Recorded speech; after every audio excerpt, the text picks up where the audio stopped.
एनेलिस Michel का भूतिया रहस्य। एनेलिस मिशेल एक सामान्य लड़की थी जो 1952 में जर्मनी के कास्टल नामक शहर में पैदा हुई थी। लेकिन उसकी जिंदगी में एक ऐसा मोड़ आया जिसने उसे न केवल उसके परिवार बल्कि पूरी दुनिया के इतिहास में एक भूतिया कहानी बना दिया। यह कहानी 1960 के दशक की है, जब एनेलिस मिशेल सिर्फ 16 साल की थी। एक दिन उसे अचानक मानसिक समस्या शुरू हुई।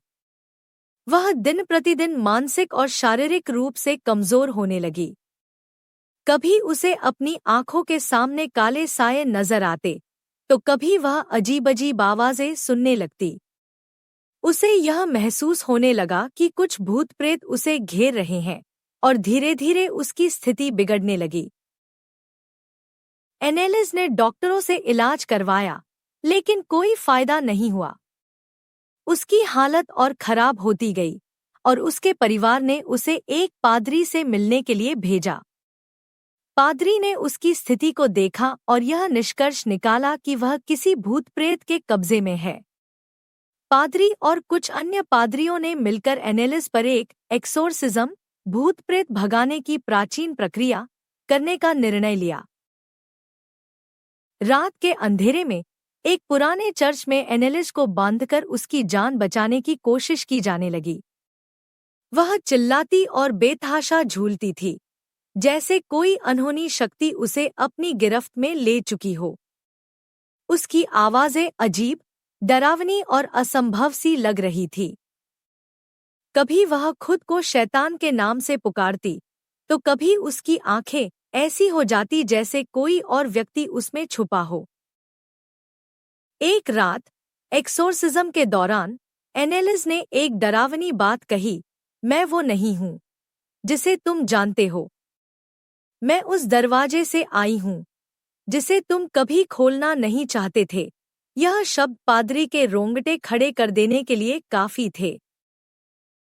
लेकिन अंत में एनेलिस का शरीर और मानसिकता पूरी तरह से टूट चुकी थी।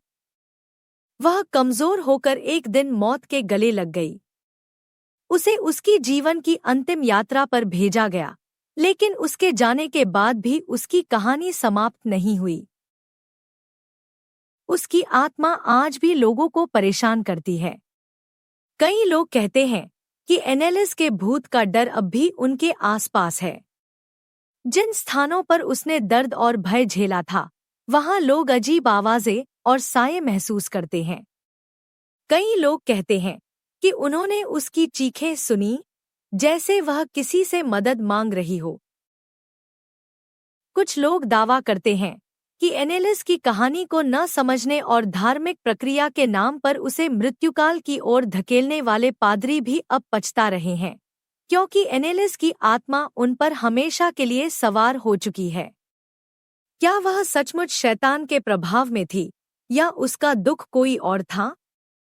इस सवाल का उत्तर आज भी कोई नहीं जानता, लेकिन उसकी कहानी एक ऐसी खौफनाक धरोहर बन चुकी है जो हमेशा के लिए जिंदा रहेगी। आखिरकार एनेलिस मिशेल की मौत ने एक अजीब प्रश्न छोड़ दिया, क्या वह सच में किसी शैतान के वश में थी या वह एक किशोरी थी जो मानसिक बीमारी से जूझ रही थी? इस रहस्य ने सच्चाई को कभी पूरी तरह से उजागर नहीं होने दिया। और आज भी जब रात का अंधेरा घना होता है, कुछ लोग कहते हैं कि एनेलिस मिशेल की आत्मा उन गलियों में भटकती रहती है जहां कभी उसने दर्द और डर महसूस किया था। क्या आप उस जगह पर अकेले जाने का साहस करेंगे?